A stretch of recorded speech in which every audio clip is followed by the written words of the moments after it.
이 특강은 총 4회에 걸쳐서 진행할 예정인데요. 하기 전에 제 소개를 간단하게 드리면, 저는 실무에서 한 20년 정도 지금 개발을 하고 있고요. 주로 인베디드 시스템 이런 쪽의 개발을 좀 많이 했었고요. 그리고 웹 서비스 쪽 BI 솔루션 같은 것도 했었고, 그리고 최근에는 배달앱 같은 오토 서비스 쪽도 개발을 했었고요. 그리고 AWS 아키텍트로도 좀 일한 경험들이 있습니다. 그리고 현재는 한 1년 넘게, 한 1년 6개월 정도 블록체인 관련된 스타트업을 대표를 맡고 있고요. 그렇게 어떻게 보면은 제가 많이 부족한데 교수님께서 좀 뭔가 이런 실무 경험들이 좀 많다 보니까 그런 차원에서 혹시 여기 학생들한테 도움이 되지 않을까라고 해서 부탁을 해주셔서 제가 최대한 그런 점을 살려가지고 강의를 한번 진행하도록 해보겠습니다. 첫 번째는 지금 보신 것처럼 이더리움 아키텍트 관련해서, 그래서 이더리움의 전반적인 내용이랑 그 다음에 간단한 실습 같은 것들 한번 해볼 거고요. 그리고 실습 내용은 앞으로도 마찬가지지만 여기서 지금 강의하는 도중에 시간이 짧아서 하긴 좀 어려울 것 같고요. 제가 직접 라이브에서 실습 내용을 하는 걸 보여드리고 그 다음에 실습 노트가 나갈 거예요. 실습 노트 보시고 집에 가서 또는 나중에 시간 되실 때 한 번씩 해보시고 안 되는 거나 좀 궁금한 점이 있으면 저한테 이메일이나 사실은 연락 주시면 제가 답변 드리도록 하겠습니다. 이렇게 할 거고요. 두 번째로는 기본적인 스마트 컨트랙에 대해서 좀 알아볼 거고요. 두 번째 강의에는. 그 다음에 가장 많이 하는 거죠. ERC20 토큰을 만드는 건데 저는 만드는 것보다는 ERC20 토큰에 대한 코드를 한번 분석해 보고 싶어요. 코드 분석하고 그 다음에 사실은 배포하는 거는 금방 하니까요. 그리고 실습은 나중에 또 집에 가서 또 한번 해보시면 될 것 같고요. 그리고 세 번째로는 ERC721 토큰이라고 있어요. 그거는 약간 게임에서 많이 쓰는 건데 사실은 앞에서 하는 것도 이 강의에서 제가 사실 하고자 하는 거는 D앱을 사실은 어떻게 만드느냐, 이더리움 상에서 D앱을 어떤 개념으로 만들까라고 해서 단순히 따라해서 만드는 게 아니라 그런 개념을 좀 알려줬으면 좋겠거든요. 그런 개념이 가장 이더리움에서 가장 이제 많은 게임 중에서 가장 유명한 게임이 크립토키티라는 게임인데요. 그 게임을 보면 실제로 코드들이 소스 코드들이 거의 다 공개돼 있어요. 그래서 실제로 그 코드를 한번 같이 분석해 보면서 어떻게 이더리움 상에서 D앱을 만들어 가는지, 어떻게 게임을 만들어 가는지 한번 이해해 보도록 하고요. 거기서 사용하는 토큰이 바로 ERC721 토큰을 사용하고 있거든요.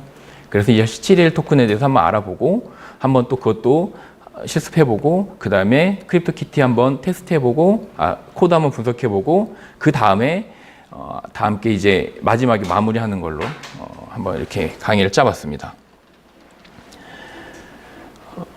그리고 오늘 강의는 실습 노트를 나갈 건데 실습 노트가 기준이 저는 맥을 쓰기 때문에 맥북 기준으로 되어 있어요.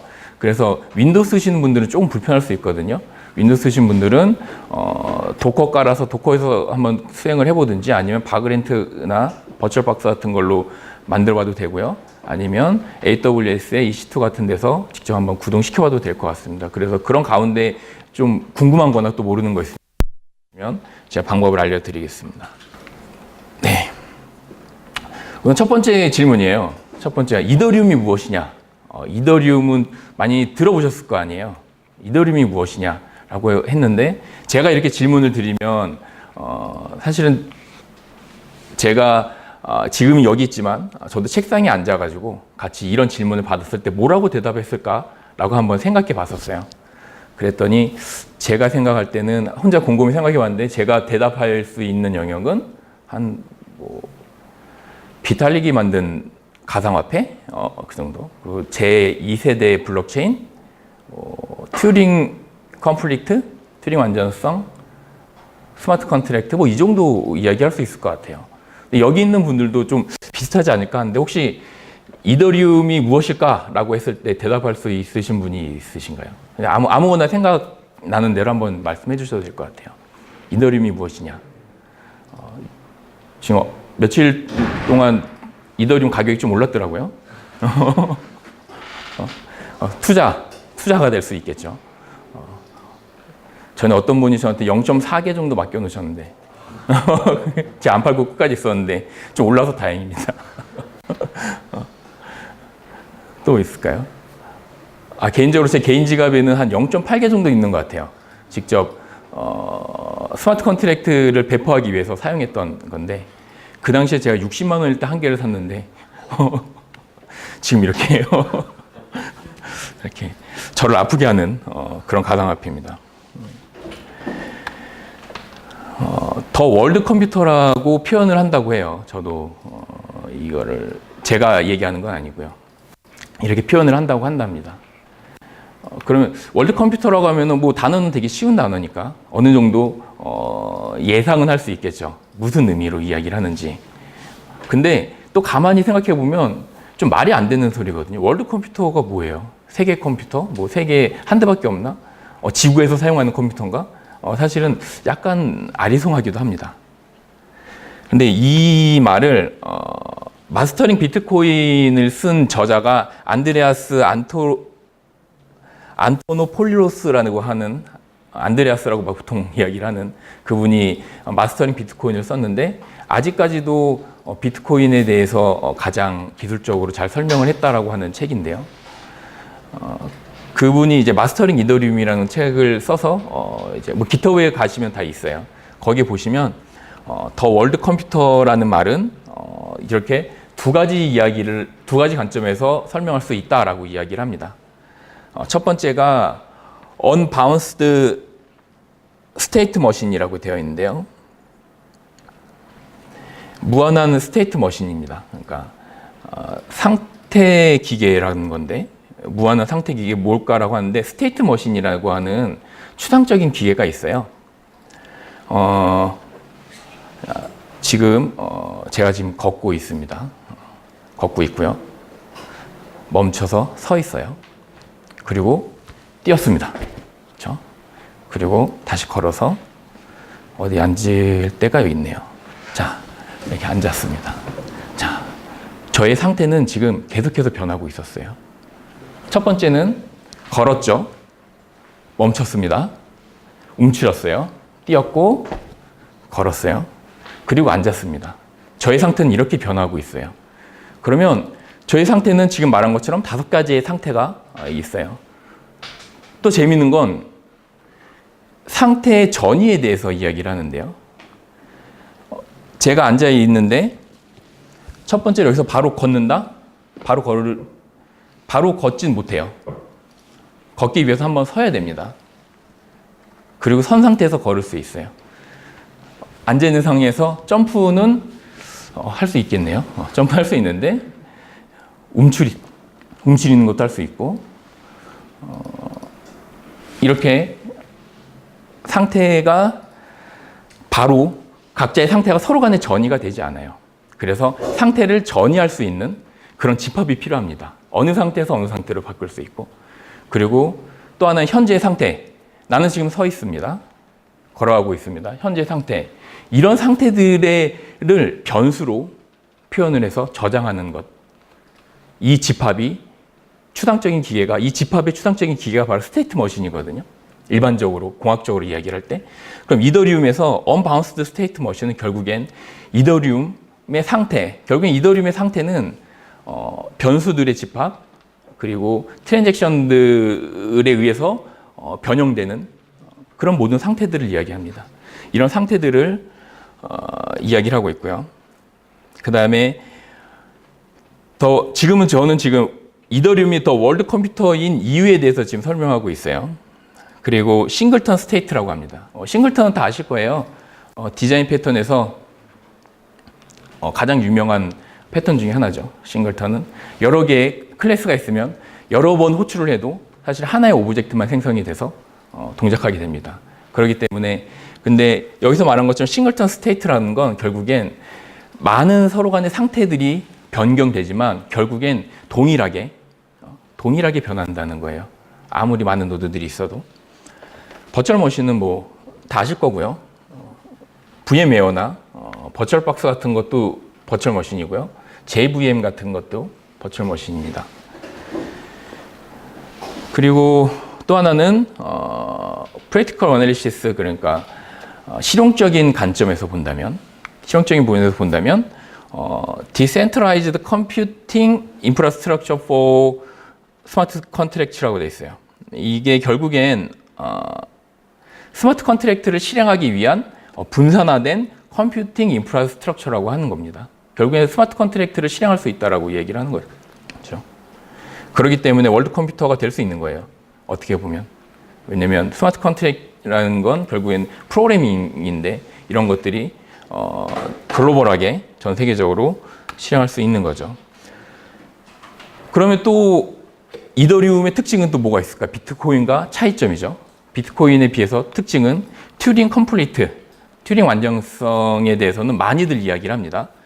그런데 그럼 튜링 컴플리트가 뭔 의미냐라고 했을 때 앨런 튜링이라는 사람이 있었어요.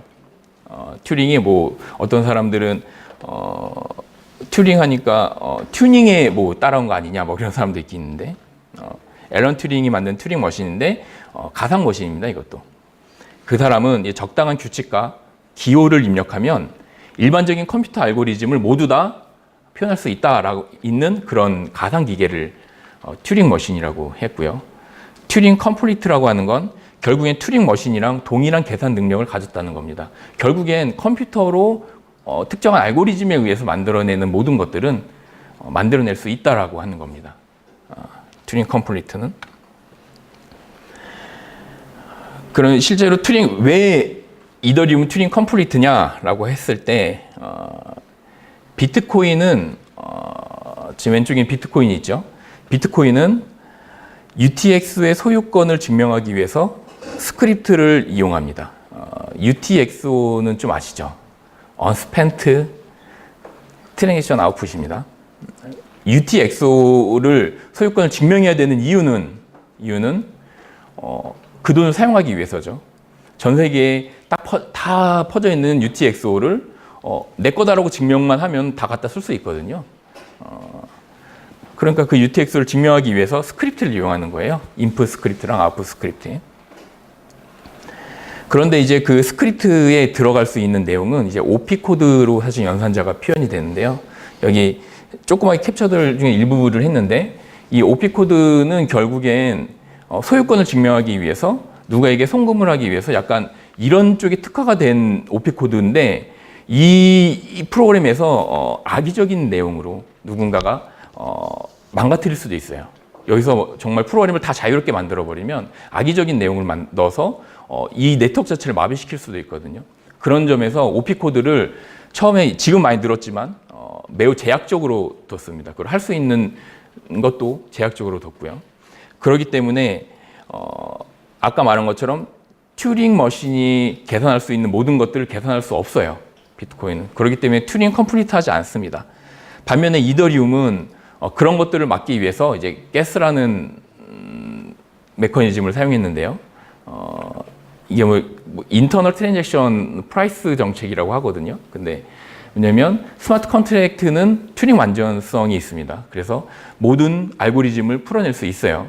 그런데 거기에다가 비탈릭은 가스라는 메커니즘을 넣어서 스마트 컨트랙트의 길이, 복잡성, 수행 시간에 따라서 가스를 소비하게 합니다. 그럼으로 인해서 아까 비트코인이 처음에 막았던 이유, 이런 악의적인 사용자라든지 아니면 잘못된 프로그램에서 네트워크가 마비되는 것들을 방어하고 있어요. 그리고 또 하나, 이더리움이 틀린 점, 비트코인이랑 틀린 점 하나는 비트코인은 순수하게 오픈소스로 진행되고 있어요. 그리고 순수하게 그냥 개발자들의 참여에 의해서. 근데 이더리움 재단이 있죠. 그래서 이더리움 재단은 크게 4스테이지로 로드맵을 그려놓고 있습니다. 그래서 간략하게 제가 정리를 해봤는데요. 첫 번째가 프론티어, 홈스테드, 메트로폴리스 이런 거 좀 들어보셨을 거예요. 만약 가상화폐 같은 거 좀 관심 있으셨으면. 그리고 지금은 세레니티가 남았습니다. 현재는 메트로폴리스까지 됐고요. 세레니티가 남았는데 세레니티는 결국에는 이제 POS로 인증 방법을 POS로 간다는 합의 알고리즘을 POS로 가는 그런 로드맵을 가지고 개발이 진행되고 있습니다. 그리고 중간중간에 또 이렇게 메인 스테이지가 있지만 중간중간에 필요에 의해서 또 생기기도 하고요. 그건 할 때마다 이렇게 뭔가 멋있는 이름을 짓더라고요. 그리고 이더리움 또 틀린 거. 사실 제가 처음에 이더리움 했을 때 가장 헷갈렸던 거인 것 같아요. 뭐 대부분 아실 거예요. 아마 지금은 다들 이더리움에 대해서 많이 아시니까. 근데 비트코인은 기본적으로 사용자 계정을 만들기 위해서 프라이빗 키를 생성하고 프라이빗 키로 퍼블릭 키를 생성하고 퍼블릭 키로 어드레스를 생성합니다. 그래서 어드레스가 부여되고 있어요. 그렇게 사용자 계정을 생성하는데요. 이더리움도 두 가지 타입 중에 하나, EOA 타입은 동일하게 생성을 합니다. 물론 이제 어드레스를 생성할 당시에 뭔가 약간 차이는 있어요. 그런데 오른쪽에 있는 CA, 컨트랙터 어카운트는 약간 좀 다른 개념이에요. 얘는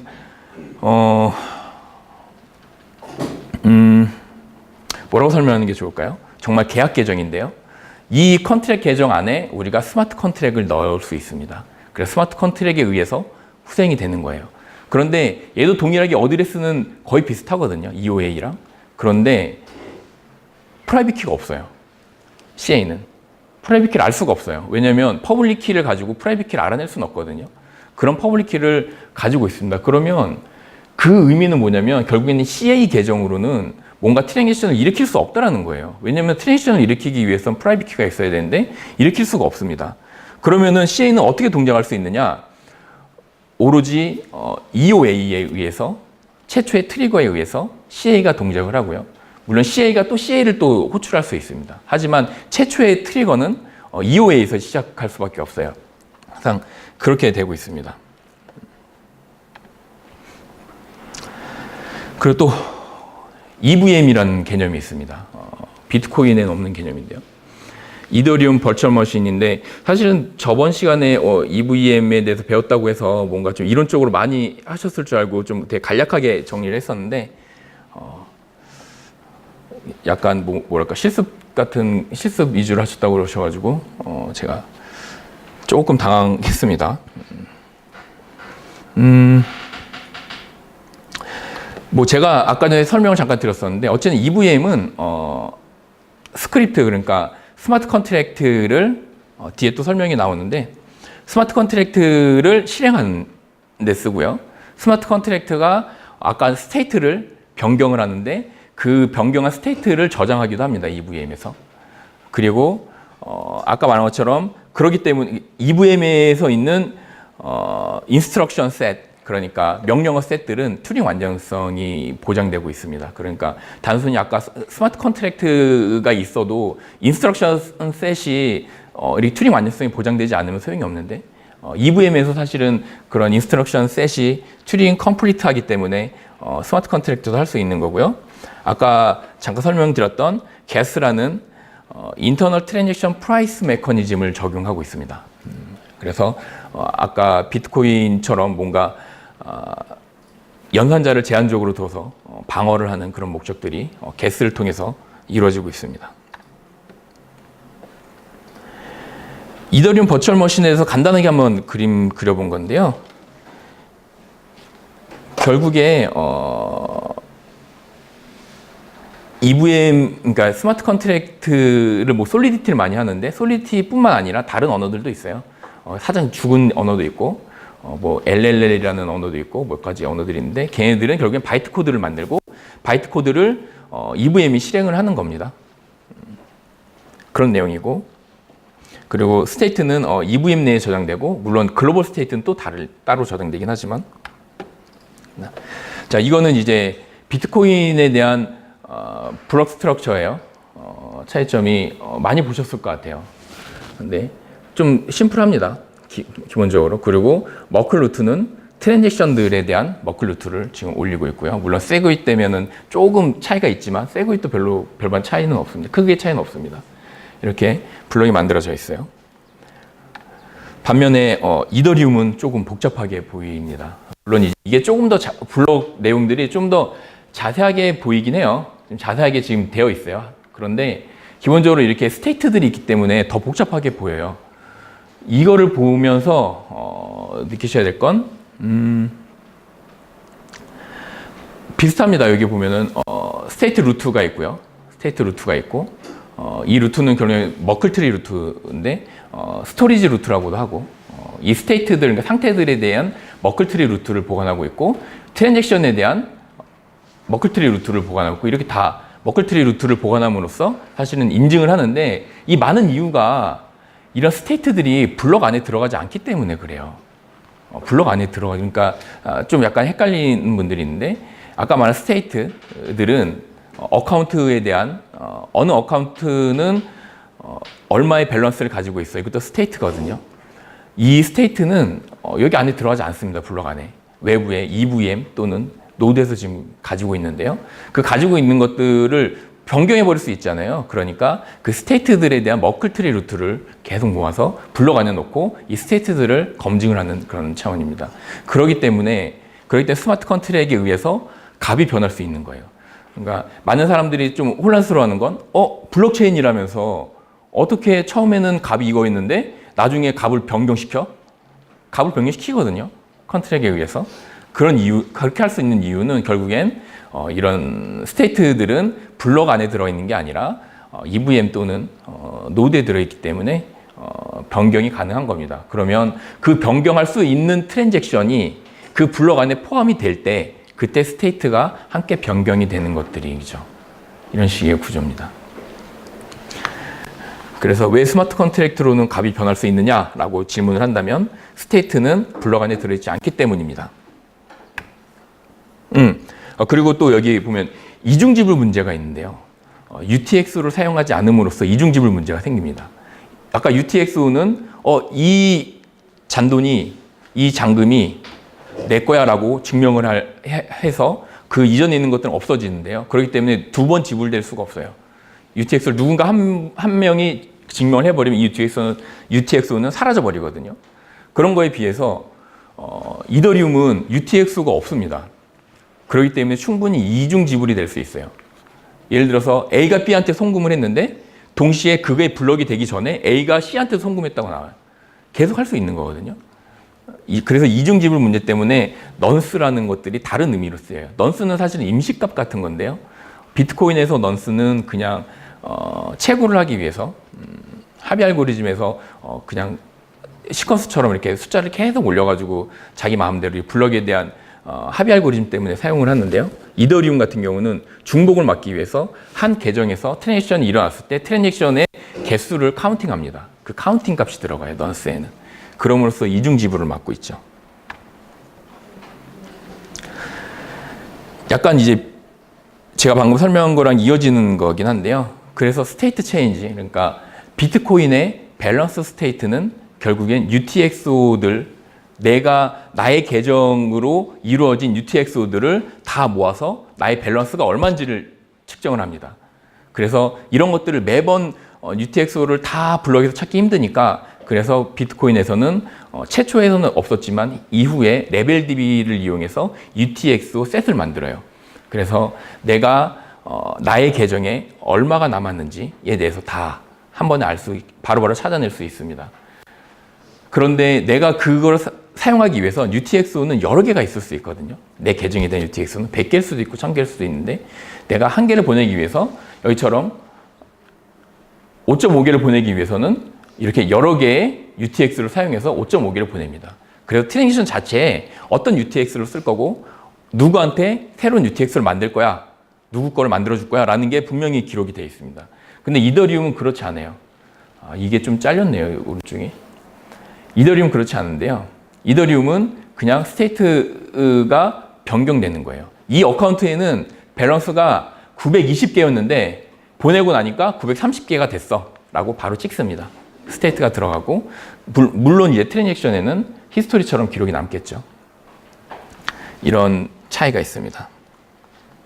그렇기 때문에 이제 이더리움에서 조금 더 편하게 밸런스를 가져올 수 있겠죠, 아무래도. 그 다음에는 이제 이더리움 네트워크이죠. 비트코인은 보통 세 가지 네트워크가 있는데요. 하나는 메인넷, 그리고 테스트넷, 그리고 리그레션 테스트 모드로 할 수 있는 세 가지 타입이 있는데요. 이더리움도 크게 다르진 않습니다. 기본적으로 메인넷, 테스트넷, 그리고 프라이빗이 있는데요. 대신에 훨씬 더 개발하기 편한 것 같아요. 메인넷은 뭐 다 아실 거고, 테스트넷은 보통 세 가지로 나눠지는데요. 랍스텐이랑 코반이랑 링킵인데, 랍스텐 같은 경우는 POW로 사실은 인증을 하기 때문에 누구든지 이제 나도 채굴을 할 수가 있어요. 그리고 웹페이지에도 신청하면 바로 들어옵니다. 그냥 자동으로. 바로 테스트넷이 내 코인이 나한테 바로 내가 리퀘스트를 할 수 있어요. 리퀘스트를 하면 바로 내 계정으로 들어오는데, 코반이나 링킵이는 조금 틀려요. 막 SNS 같은 데다가 이렇게 뭐 신청해야 되기도 하고 뭐 좀 해서 저는 잘 안 씁니다. 그리고 프라이빗 네트워크는 get ETH 가장 많이 쓰는 거예요. 그냥 GitHub에서 다운받아서 설치하면 됩니다. 그리고 대신에 이제 GETH get를 쓰려면 내가 트랜지션을 일으키고 내가 채굴하고 막 이런 작업들이 필요해요. 불필요하게. 그런데 이제 이런 가나슈라고 하더라고요. 가나슈 같은 경우는 그냥 쉽게 바로바로 됩니다. 훨씬 더 개발하기 편하고 GUI를 제공하기 때문에 훨씬 편하게 할 수 있습니다.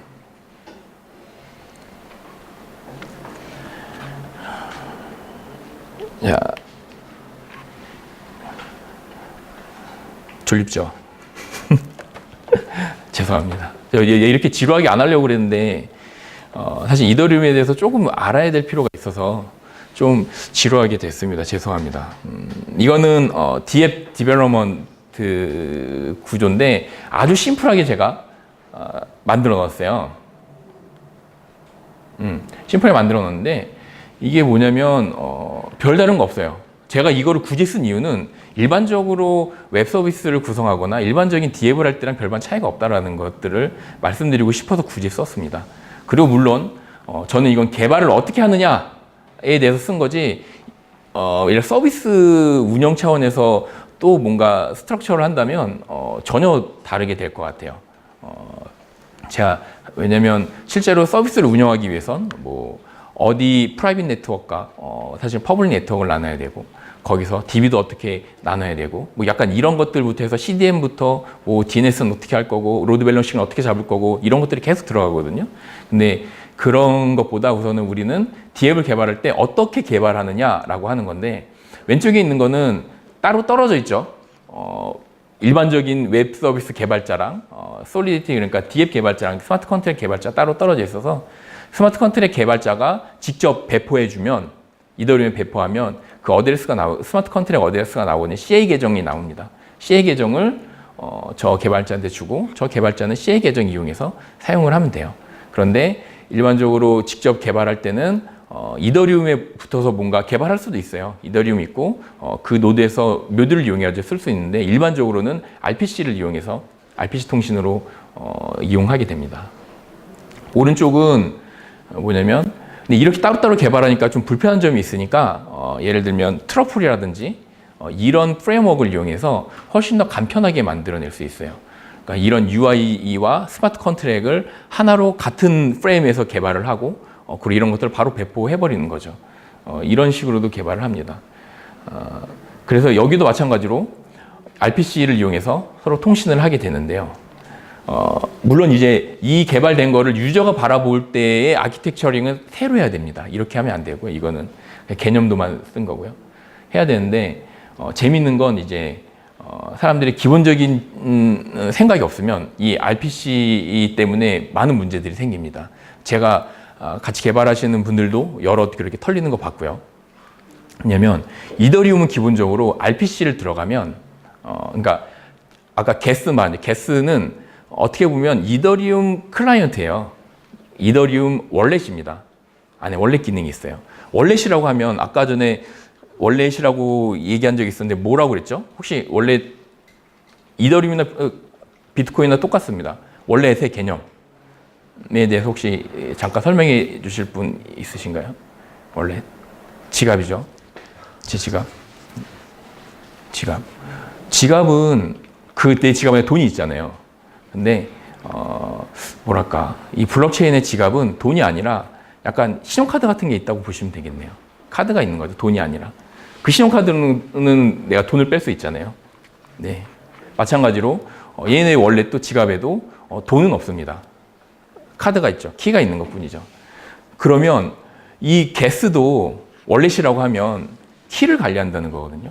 프라이빗 키를 기반으로 한 이런 프라이빗 키를 기반으로 한 여러 가지 키들이 관리해요. 왜냐하면 프라이빗 키로 퍼블릭 키도 만들고 어드레스도 만들고 프라이빗 키로 또 프라이빗 키를 만들고 차일드 노드를 만들고 차일드 어드레스를 만들고 계속해서 이렇게 HD 월렛 같은 경우는 계속 또 만들죠. 그러면 이 월렛이 털리면 그냥 끝이에요. 근데 재밌는 건 이더리움에는 RPC 접속할 때 인증이 없어요.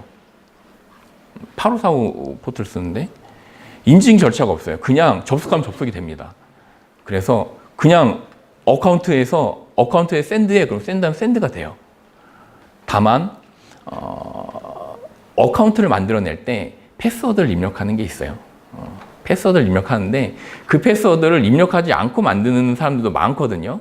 그래도 예전에 한번 이슈들이 몇 번 있었는데 이더리움의 월렛의 취약점 때문에 연간 얼마씩이 털린다. 막 그런 것들이 뉴스에서 한창 떠든 적도 있었던 것 같아요. 그 이유가 결국엔 이 RPC 포트를 외부에 공개해 놓고, 그렇죠? 이 RPC 포트를 지금 내부에서 왔다 갔다 하는 게 아니라 이 유저가 바로 들어올 수 있도록 공개해 놓고, 그러고 나서 어카운트들에 대해서 패스워드를 안 집어넣으면 다 털립니다. 그렇게 털린 사람들을 많이 봤어요. 왜냐하면 처음에 크레딧 어카운트 할 때 잘 모르거든요. 크레딧 어카운트 할 때 그냥 써요. 근데 파라미터 딱 하나 집어넣거든요. 크레딧 어카운트 할 때. 그게 패스워드를 넣는데 잘 모르는 사람들은 그냥 따라하니까 크레딧 어카운트 누르면 딱 만들어지거든요. 만들어지는데 영문부터 차례대로 배열대로 만들어지니까 어카운트 제로에서 송금시켜보면 바로 송금이 되죠. 그래서 혹시 다음에 개발하실 때 보면 이 RPC 포트는 외부로 공개하면 안 되고 물론 이제 메인넷이 아니라 그냥 프라이빗은 뭐 마음대로 공개하십시오. 뭐 다 털어 같은 말든 이렇게 하시고 이런 것들도 그래서 이런 구성을 할 때도 이런 네트워크 구성 잘 해야 될 필요가 있는 것 같아요. 프라이빗 네트워크가 퍼블릭 네트워크가 그리고 서로 간에 어떻게 게이트웨이를 잡고 이런 것도 좀 해볼 필요가 있습니다. 네, 이더스캔인데 이더스캔은 많이 해보셨을 것 같아요. 이더스캔은 사람들이 이더리움은 재단이 있으니까 이더리움 재단에서 만든 거 아니냐라고 이야기를 하는데 그러지 않습니다. 그냥 이더스캔은 회사가 따로 만드는 거고요. 근데 그러니까 이더리움은 거의 절대 강자죠. 이더스캔이. 근데 이더스캔에는 이제 기능이 어카운트의 밸런스도 찾을 수 있고 뭐 동일합니다. 다른 익스플로러랑 블럭이랑 트랜잭션의 세부 내용 볼 수 있고 그 다음에 이더리움 네트워크 상태도 볼 수 있고 이런 것들 API로도 다 뽑아 놓기도 합니다. 그리고 재밌는 건 트랜잭션을 내가 생성하고 이 이더스캔을 통해서 트랜스퍼 할 수 있어요. 그러니까 트랜잭션을 생성하는 것이 반드시 이 이더리움 클라이언트나 이런 거를 통해서 생성하지 않아도 내가 직접 코드를 하나하나 다 생성할 수 있거든요. 전에 뭐 해보셨다고 들은 것 같아서 그렇게 트랜잭션을 내 직접 코드로 생성을 하고 이거를 사이닝을 한 다음에 여기로 전파를 브로드캐스트를 시킬 수 있어요. 그렇게 하는 게 왜 그렇게 해야 되냐면 예를 들어 내가 핸드폰 앱을 하나 만들었어요. 그래서 이더리움 월렛을 하나 만들었는데 이더리움 월렛을 만들어서 그냥 이런 트랜잭션의 사이닝을 직접 하지 않고 로컬에서 하지 않고 바깥 외부에 있는 서버에서 내가 별도로 구축해서 서버에는 내가 이더리움 게스 같은 걸로 설치해 놓고 앱에서 이렇게 뭔가 요청이 오면 내가 서버에서 이런 것들을 사이닝 해가지고 트랜잭션을 일으킬 수 있어요. 그러면 사용자 입장에서는 나의 프라이빗 키를 서버로 전송시켜야 되는 거거든요. 서버에서 프라이빗 키를 갖고 있거나 그렇기 때문에 사실은 보안상 매우 문제가 됩니다. 이런 것들을 다 믿을 수 없잖아요. 그래서 어떻게 하냐면 앱에서 직접 사이닝까지 다 해서 그러니까 프라이빗 키는 내 핸드폰에서만 가지고 있고 트랜잭션을 만들고 핸드폰에 가지고 있는 프라이빗 키로 사이닝을 다 해서 완벽한 트랜잭션을 만들고 이런 이더스캔 같은 데를 통해 가지고 브로드캐스트를 하는 거죠. 이런 식으로 많이 구성을 합니다. 그리고 또 재밌는 건 스마트 컨트랙트는 바이트 코드로 만들어져 있어요. 그래서 바이트 코드가 실제로 트랜잭션 안에 들어가 있습니다. 쫙 들어가 있어요. 근데 그 바이트 코드를 가지고 이 코드가 무슨 코드인지 알 수 없어요. 근데 스마트 컨트랙트는 강점이 왜냐면 모든 사람이 볼 수 있다거든요. 스마트 컨트랙트는 기계로 내가 컨트랙 프로젝트의 계약 내용을 이행해야 되는데 프로그램으로 이거를 사람들이 확인할 수 있어야죠. 그래야지 너 계약이 정말 프로그램하게 제대로 돌아가는 거구나. 너 코드를 보고 여기 들어간 스마트 컨트랙의 내용이 정말로 맞구나. 우리가 생각한 대로 들어가 있는 거구나. 코드 검증을 할 수 있어야 되는데 바이트 코드로 들어있기 때문에 코드 검증을 하기가 쉽지가 않아요. 뭐 디컴파일 할 수 있지만 디컴파일 한다고 완벽하게 되지는 않습니다. 그래서 이더스킨에서는 어떤 기능이 있냐면 스마트 컨트랙 트랜잭션을 보고, 그러니까 계약 계정을 보고 그 계약 계정 안에 들어있는 바이트 코드가 있잖아요. 그러면 사용자가 그 코드를, 바이트 코드를 넣은 사람이 거기다가 나의 바이트 코드를 만들 때 사용한 소스 코드를 넣고 이걸로 베리파이를 신청합니다. 신청하면 이더스킨에서는 그 버전을 그러니까 어떤 컴파일 솔리디티 버전을 선택하는 게 있는데 그 버전으로 이 코드를 빌드해서 바이트 코드가 나오고 그 나온 바이트 코드랑 스마트 컨트랙의 바이트 코드랑 맞는지 비교를 하는 거죠. 그래서 맞으면 증명을 해줍니다. 맞다 이거 딱. 그래서 그 사람들은 그 스마트 컨트랙 코드가 이거니까 이게 맞구나. 이게 우리가 생각한 대로 맞는 동작을 하는구나라고 알 수 있고요. 우리는 이 기능을 이용해서 크립토키티의 소스 코드를 보고 분석을 할 예정입니다. 앞으로. 이거는 또 메타마스크인데요. 사실 비트코인에는 이런 게 있을 수도 있긴 하겠는데 가장 많이 사용하는 이더리움 월렛입니다. 이거는 크롬에 설치되는 익스텐션 어플리케이션이고요. 크롬 많이 쓰시죠? 윈도우도 있으니까 이건 문제 없습니다. 그래서 메타마스크는 아까 나온 그 테스트넷들 접속할 수 있게 해주고요. 커스텀한 프라이빗 네트워크도 월렛을 접속할 수 있습니다. 그러니까 노드를 접속해야 할 수 있는 거죠. 그리고 일반적으로 말하는 지갑들의 기능들 대부분이 들어있는 걸로 알고 있고요. 그리고 또 재미있는 거는 웹브라우저에서 자바스크립트 API를 제공하고 있어서요. 크롬에서 예를 들면 콘솔상에서 그 자바스크립트 API를 입력하면 이 메타마스크를 동작시킬 수 있습니다. 누구한테 얼마를 송금한다든지 실제로 밸런스를 줘야 한다든지 이런 걸 할 수 있어요. 그러면 원페이지 싱글 어플리케이션 웹페이지를 만들 수 있는 거죠. 원페이지 웹페이지에 자바스크립트 코드를 집어넣으면 그걸 눌러서 메타마스크가 설치가 되어 있으면 메타마스크를 통해서 이 계정의 밸런스가 얼마 있고 나의 밸런스로 누구한테 얼마를 송금하고 하지만 키 관리는 메타마스크에서 해주고 약간 이런 식으로 만들어집니다. 그래서 가장 많이 쓰였던 것들이 ICO 같은 거 할 때 원페이지에다가 띄워놓고 이런 거 많이 했었죠. 네. 그러면 지금까지 이제 이더리움에 대해서 간략한 소개에 대해서 제가 설명을 했고요. 좀 이미 다 알고 계신 내용도 있을 거고 때로는 그냥 생각하지 못했던 내용도 좀 있었을 것 같아요. 그런데 그냥 말로만 들어봤자 사실은 이해하기 쉽지 않은 것 같아요. 사실 지금 생각하면은 뭐 블록체인이라는 것, 이더리움, 뭐 다른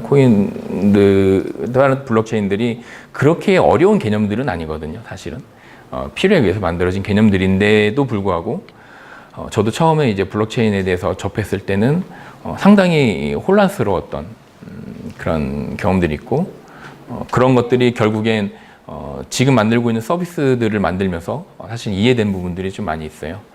지금은 제가 비트코인 블록체인에다가 기록을 좀 남기는 그런 서비스를 만들고 있거든요.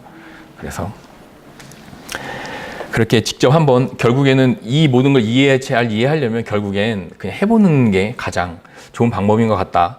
그런 말 같습니다. 그래서 앞으로는 아까 앞서 처음에 말씀드린 것처럼 이 강의 중에는 제가 좀 시연을 위주로 좀 할 것 같고요. 시연을 하면서 그런 아까 앞에 설명했던 내용들에 대해서 한번 설명을 또다시 할 수 있을 것 같아요. 직접 시연 내용들을 보면서. 그리고 강의 노트는 따로 이제 드리면 그 강의 노트를 보시고 한번 직접 시연해 보시고 실습해 보시면 도움이 될 것 같습니다. 그리고 강의 노트대로 안 될 수 있어요. 환경이 틀리기 때문에 안 되면 찾아서 한번 해보시는 것도 좋은 방법인 것 같아요. 그래서 오늘은 지금 설명한 것처럼 프라이빗 노드를 한번 만들어 볼 거고요. 프라이빗 노드를 만들 때 도커는 좀 쓰신 분이 있으신가요? 도커? 도커는 얘기는 많이 들어봤죠. 도커도 간단한 도커의 설명도 덧붙여 할 수 있을 것 같고, 그리고 이제 뭔가 송금, 어카운트도 만들고 송금도 시켜보고 해볼 거고요. 반면에 이제 가나슈를 이용해서 훨씬 더 좀 편리하게 좀 개발하는 방법도 한번 알아볼 거고요. 그리고 메타마스크도 그래서 가나슈랑 메타마스크를 이용해서 한번 송금해 보는 것도 한번 테스트 해보면 오늘 강의는 좀 끝날 것 같습니다. 좀 차이가 틀려요. 다 아시겠지만 가상 머신은 사실 하이퍼바이저 위에 이렇게 뭔가 하드웨어조차도 사실은 새롭게 만들어져서 올라갔는데, 도커 같은 경우는 이제 리눅스 커널에 있는 가상화 기술을 이용해서 LXC라는 가상화 기술을 이용해서 하드웨어는 그대로 있고 환경만 바뀌는, 그래서 다른 색다른 환경에서 프로세서가 돌아가게 만들어서 훨씬 더 빠르게 뜰 수 있거든요. 그렇기 때문에 윈도우에서 아까 전에 잠깐 말씀드렸었는데, 윈도우에서 도커가 안 되는 가장 큰 이유 중에 하나는 윈도우에서 도커를 사용하기 위해서는 버추얼 박스를 내부적으로 설치하고 그 안에 리눅스를 설치하고 그 위에서 도커가 돌아가기 때문에 약간 좀 문제들이 생기기도 합니다. 그래서 오늘은 그래서 제가 도커를 보는데, 도커를 설치하려면 이게 지금 노트는 어떻게 학생들한테 전달이 되나? 나중에 이메일로 가야 되나? 메일로 일단. 이메일. 예. 도커는 두 가지 종류가 있어요. 그러니까 원래는 안 그랬었는데 이게 엔터프라이즈가 생기고 커뮤니티 버전이 생겼습니다. 커뮤니티 에디션을 우리는 쓰는 게 좋을 것 같고요. 커뮤니티 에디션 버전을 쓰려면 이 친구들이 도커 홈페이지 가면 쉽게 다운받을 수 없어요.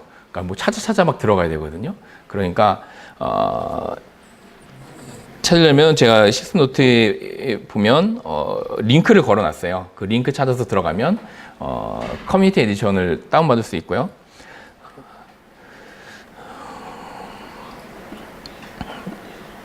예를 들면 이런 거죠. 이렇게 링크 걸었는데 인스톨링 찾아서 이렇게 도커브에서 이렇게 커뮤니티 에디션을 설치하면 되고요.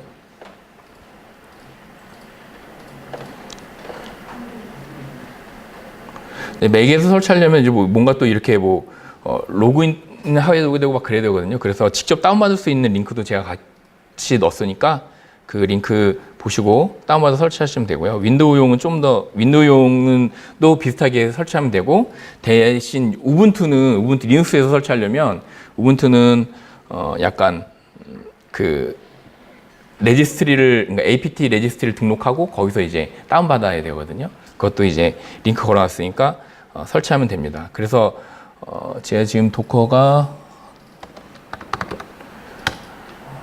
실행이 안 됐네요.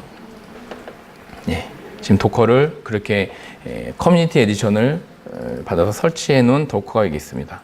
그래서 지금 아직 스타팅 중이고요.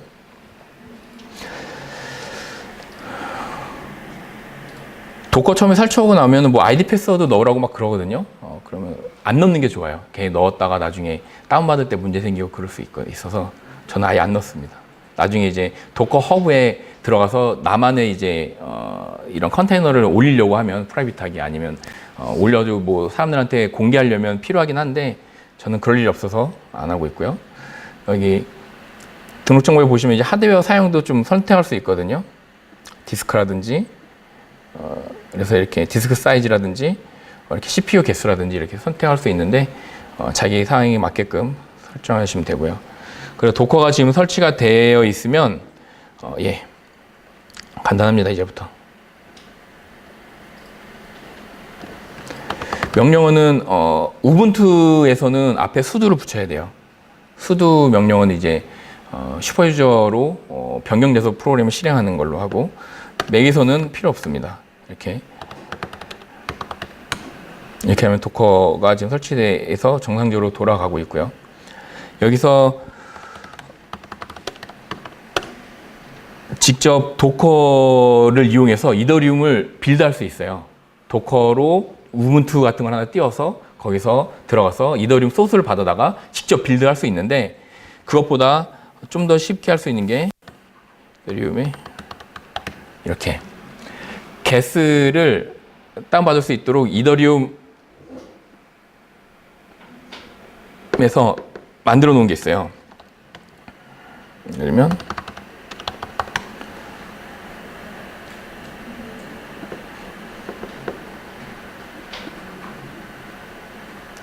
더커브에 가보시면 그래서 제일 첫 번째 있는 겁니다. 이더리움에서 만들기, 이더리움 재단에서 만든 건지 누가 만든 건지 모르겠어요. 도커 허브라고 이제 컨테이너들이 많이 있는 모아져 있는 건데 저는 이거를 이용해서 쉽게 이더리움을 한번 실행해 보도록 하겠습니다.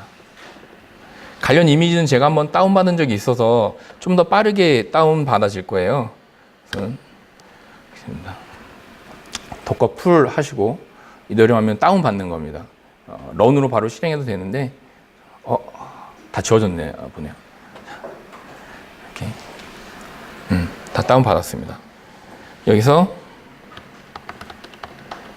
도커 이미지스를 쳐보면 나오죠. 제가 지금 받은 게 전에 받아놓은 게 있네요. 아직 이미지들을 다운받은 게 전에 받은 것들이 몇 개 있고요. 이건 비트코인 또 받아놓은 것도 있고요. 그래서 이 이미지를 이용해서 이더리움 이미지를 이용해서 한번 만들어 볼 텐데요. 간단합니다.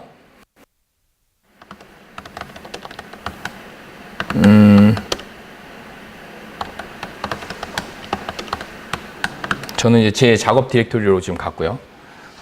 아무것도 없습니다. 그러면 여기다가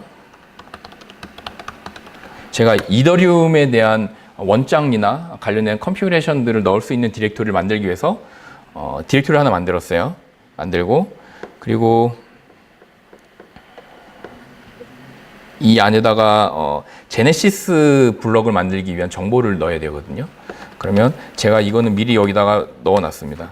제네시스 블럭에 대해서 만들었는데 체인 아이디는 이제 뭔가 자기가 원하고 싶은 걸 하면 돼요. 저는 프라이빗 네트워크를 만들기 때문에 상관없이 만들 거고 메인넷을 할 때는 필요가 없죠. 제네시스 블럭은 메인넷에서 이미 만들어져 있으니까. 하지만 프라이빗을 이용해야 하기 때문에 블럭이 하나도 없어요. 그렇기 때문에 제네시스 최초의 블럭을 생성을 해야 됩니다. 그래서 관련 컴퓨테이션들을 넣었는데 특이한 거는 없어요. 넌스도 그냥 아무 값이나 넣으면 됩니다. 그냥 기본적으로만 넣었어요. 아무것도 틀린 게 없어요. 아무 내용도 없습니다. 그냥 특별한 내용도. 형식만 맞춰서 넣고 그래서 이거를 제네시스 블럭은 제가 만든 디렉토리 안에다가 집어넣었고요. 그럼 이제 제네시스 블럭을 생성해 볼 텐데요. 이런 쉘들은 좀 이해하시나요? 좀 아시죠?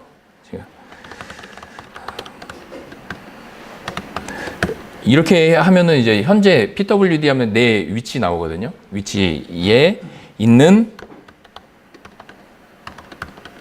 왜냐면은 이 도커 런할 때 -v가 이제 볼륨을 사실 쉐어하는 건데요. 이때 절대 경로를 넣어줘야 돼서 이렇게 pwd 쉘 명령을 좀 써서 절대 경로를 좀 편하게 했습니다. 그리고 뒤에 들어가는 거는 실제로 이더리움 노드에서 아까 도커로 설치한 그 이더리움 클라이언트 고에 있는 그 컨테이너에서 사용하는 경로를 내가 지금 적고 있어요. 이 경로랑 ETH 데이터랑 사실은 쉐어한다는 의미고요. 제가 아까 다운받았던 이미지고요. 이거는 이제 그 이미지를 실행하면서 명령어들을 파라미터로 씁니다. 왜냐면 클라이언트 고를 실행하면 자동으로 게스가 실행이 돼요. 실행이 될 때 그 게스에 실행할 때 뒤에 연결하는 이 파라미터로 제가 연결을 쓰고 있어요. 그래서 init 그래서 init 하는데 슬래시 루트는 아까 그 컨테이너 내에서 제가 ETH 데이터랑 지금 쉐어를 했죠. 볼륨 이렇게 genesis.json을 하면 죄송합니다.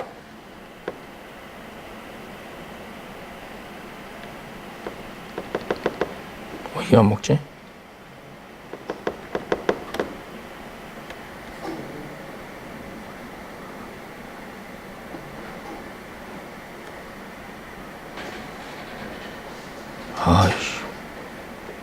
죄송합니다.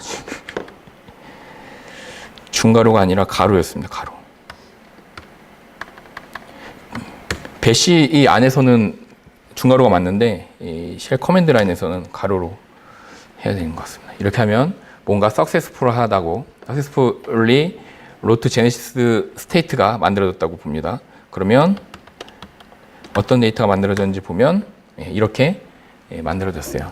여기 보시면 게스 밑에 체인 데이터랑 라이트 체인 데이터 이런 것들이 만들어졌어요. 키스토어도 있고요. 키스토어에는 아까 말씀드렸죠. 어카운트를 생성하면 그 관련된 프라이빗 키가 저장이 돼요. 그렇기 때문에 누구든지 노드에 들어와서 패스워드 걸어놓지 않으면 그냥 바로 할 수 있습니다. 조심해야 돼요. 그럼 이제는 컨테이너를 실행해 보겠는데요. 자, 하면 클라이언트가 많이 떠 있네요. 제가 방금 이렇게 이닛한 것도 있고, 제가 이닛하면서 명령어가 지금 아까 오류가 나가지고 한 건데, 오류가 나는 바람에 이제 그냥 실행되지 않고 죽은 것들인데, 제가 다 이건 지우고 시작할게요.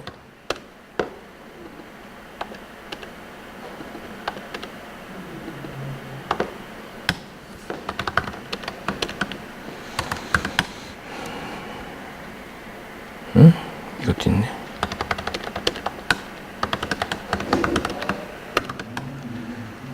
글씨는 보이신가요? 잘 안 보이네요.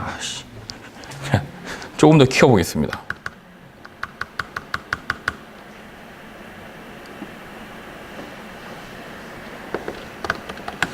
자, 여기서 마이너스 IT로 하면 제가 그 컨테이너에서 실행한 화면을 볼 수도 있고, 거기다가 인풋으로 입력을 넣을 수도 있습니다. 마이너스 P는 이거 치려면 많으니까 제가 복사해가지고 설명을 잠깐 드릴게요.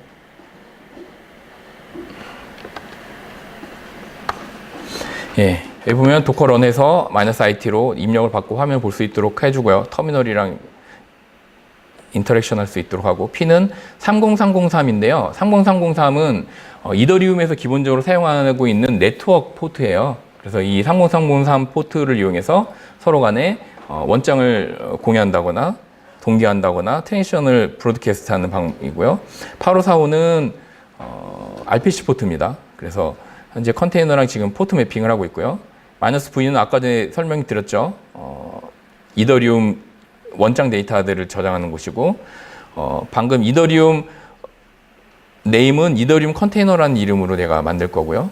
이 클라이언트 고라는 이미지를 만들어서, 그리고 이거 뒤에는 이 클라이언트 고를 실행할 때 넘기는 파라미터들을 제가 뒤에 썼는데요. 네트워크 아이디는 4649, no discovery, 이건 이더리움 게스 옵션들이에요. 맥스피어는 제로고, allow insecure unlock, 이거 새로 생겼더라고요. 이거는 RPC 포트를 HTTPS가 아니라 HTTP로 하면 문제가 그러니까 실행이 안 되더라고요. HTTPS로 해서 실제로 인증서 기반으로 뭔가 돼야지만 트랜지션이 일어날 수 있도록 바꿨더라고요. 업그레이드가 된 것 같습니다. 그리고 RPC 허용, RPC 어드레스는 모든 IP에서 허용한다고 지금 하고 있고요. RPC 크로스 도메인은 그러니까 외부에서 이렇게 다른 쪽으로 뭔가 보낼 수 있도록, API 종류들은 이거고, 그리고 콘솔은 내가 게스의 콘솔을 화면 볼 수 있도록 만들었습니다. 자, 보면 그러면 방금 제가 열심히 말로 많이 설명을 했지만 실제 명령어는 몇 개 안 쳤죠. 도커 명령어는 특히 풀 한번 하고 init 한번 하고 그 다음에 이제 run 한번 했습니다. 딱 도커 명령 3줄로 지금 이더리움 네트워크가 돌고 있는 동일한 노드가 지금 돌아갔어요. 물론 얘는 지금 제네시스 블럭에서 프라이빗이지만 어쨌든 지금 메인넷으로 돌아오고 있는 이더리움과 동일한 이더리움 노드가 지금 실행이 됐습니다. 여기서 이렇게 탭키를 치면, 물음표도 먹나? 물음표 안 먹네요. ETH하고 탭키를 치면 이렇게 좀 약간 자동 완성이 됩니다. 이렇게 또 점 치면 이렇게 어떤 명령어들이 있고, 그래서 이렇게 보시면 좀 알기 쉬운데요. 이 콘솔에서 들어가는 명령들이 대부분이 또 RPC의 명령이랑 동일해요. RPC는 점이 아니라 언더바로 들어가거든요. 그러니까 RPC, 그러니까 이더리움 보면 위키에 RPC 명령어들이 쫙 나와 있습니다. 그래서 이렇게 보시면 훨씬 더 또 쉽게 알 수 있고요. 그러면 제가 빠르게 한번 해보겠습니다. 자, 어카운트를 보면 어카운트는 지금 하나도 안 만들어져 있어요. 그러면 제가 이렇게 패스워드 안 넣고 입력하면 패스워드 없이 지금 만들어진다고 그랬죠? 패스워드를 저는 패스라고만 만들어서 했습니다. 그러면 어카운트가 하나 만들어졌어요. 어카운트는 이렇게 볼 수도 있지만 배열처럼 이렇게 직접 포인트해서 볼 수도 있고요. 그러면 하나 더 만들어 보겠습니다.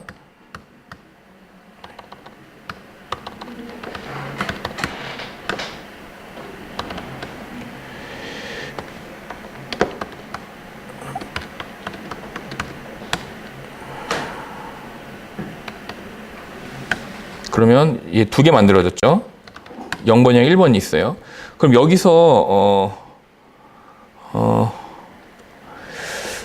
여기서 밸런스가 없어요. 왜냐면 잠깐만요. 현재는 지금 그냥 어카운트만 만들었기 때문에 밸런스가 없거든요. 한번 보시면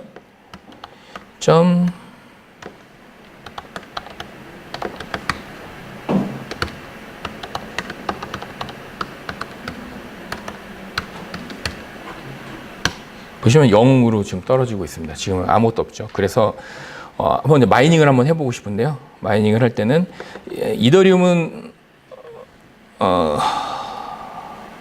약간 틀린데 이 코인베이스는 결국에는 채굴을 했을 때 누구한테 사실은 그 리워드를 줄 거냐 이걸 하는데 지금 이 코인베이스는 일반적으로 처음에 어카운트 제로랑 똑같이 만들어지거든요. 어카운트 제로랑 코인베이스랑 똑같이 만들어집니다. 여기서 만들어지면 제가 블록 넘버는 지금 제로 딱 하나 만들어져 있어요. 그러니까 제로 0번 블록 하나 만들어졌으니까 여기서 제가 마이닝을 한번 해보겠습니다. 마이닝하면 지금 마이닝 안 돼 있고요. 그러면 마이너스 스타트 1 1은 뒤에 CPU 개수라고 그러더라고요. 지금 이게 지금 퍼센트가 100%가 돼야지 사실은 좀 뭔가 되긴 하거든요. 그러면 여기서 그냥 바로 확인해 보겠습니다. 나온 도중에도 자 이더리움 마이닝하면 true가 떨어지고 있고요. 블록 넘어 아직도 제로죠. 아직은 채굴이 정상이 되지 않고 있고요. 설명을 드릴게요. 그래서 지금 이렇게 끝나고 채굴이 되면 코인베이스한테 리워드가 보상이 될 겁니다. 리워드가 보상이 되면 그 리워드 보상된 걸로 이제 사실은 송금을 할 건데 여기 보시면 처음에 이게 비트코인이 이더리움의 가장 작은 단위가 웨이던가요?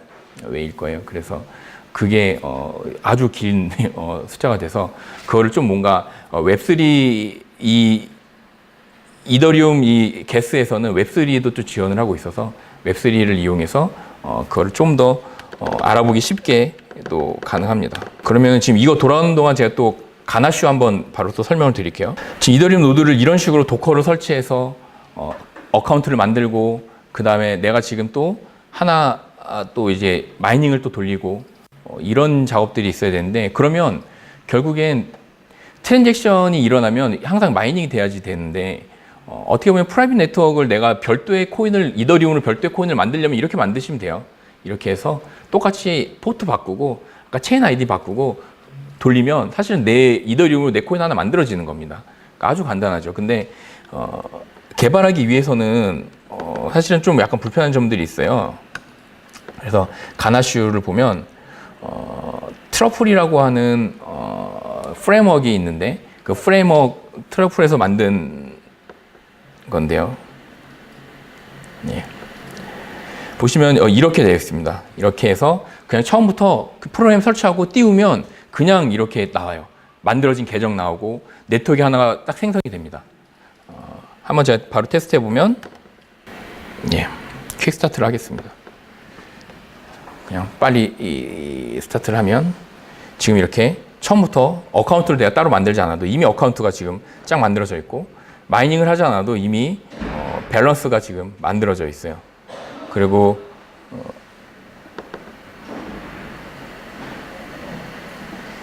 컴퓨레이션에 보면 현재 포트 넘버가 7545로 되어 있네요. 네트워크 아이디는 57777로 되어 있습니다. 이것도 알고 있고요. 그러면 포트 넘버라고 하는 건 RPC 포트인데, RPC로 접속해서 그러면은 테스트를 할 수가 있는 거죠. 이런 식으로 저는 아까 얘는 지금 메인넷이랑 똑같게 8545로 만들었는데, 자, 지금 블럭이 하나 만들어졌어요. 그러면 마이너스 스탑 하면 좀 기다려야 됩니다. 스탑해도. 좀 뭐랄까, 빠르게 좀 진행을 할게요. 시간을 좀 못 찾네요. 메타마스크는 제가 따로 설치해 놨거든요.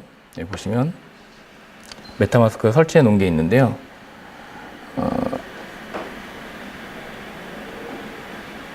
메타마스크를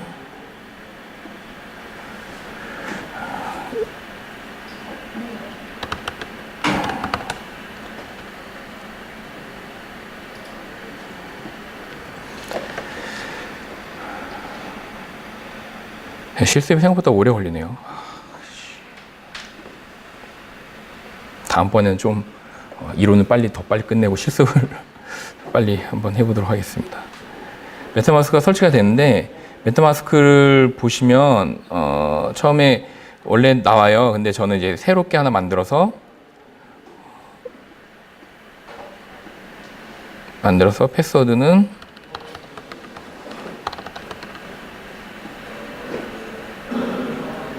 이렇게 만들면 이게 니모닉 코드를 나오는데,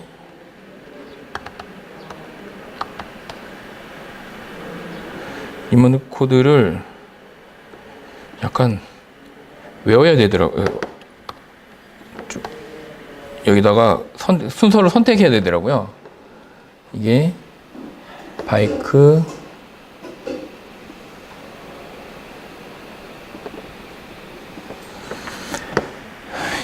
지금 하나 만들어졌고요. 아까 그냥 이더리움 콘솔로 한 것처럼 하려면 직접 내 콘솔을 만들고 직접 송금하고 타이핑을 해야 되고 되게 복잡한 절차들이 필요해서, 이 메타마스크를 연결을 하면 실제로 메타마스크에서 지금 메인넷으로 연결되어 있는데요. 저는 커스텀 RPC로 밑에 이렇게 했었네요. 그럼 여기다가 아까 전에 얘는 7545였거든요. 그러면 7545 탭을 누르면 지금 접속이 됐습니다. 접속이 된 거고요. 그럼 여기서 어카운트를 받기 위해서는 제가 키를 프라이빗 키로 계정을 하나 임포트를 해야 되는데요.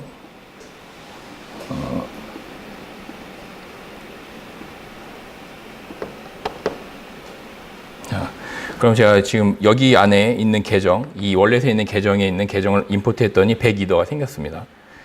그럼 제가 여기로 한번 송금을 해볼게요. 10개를 송금을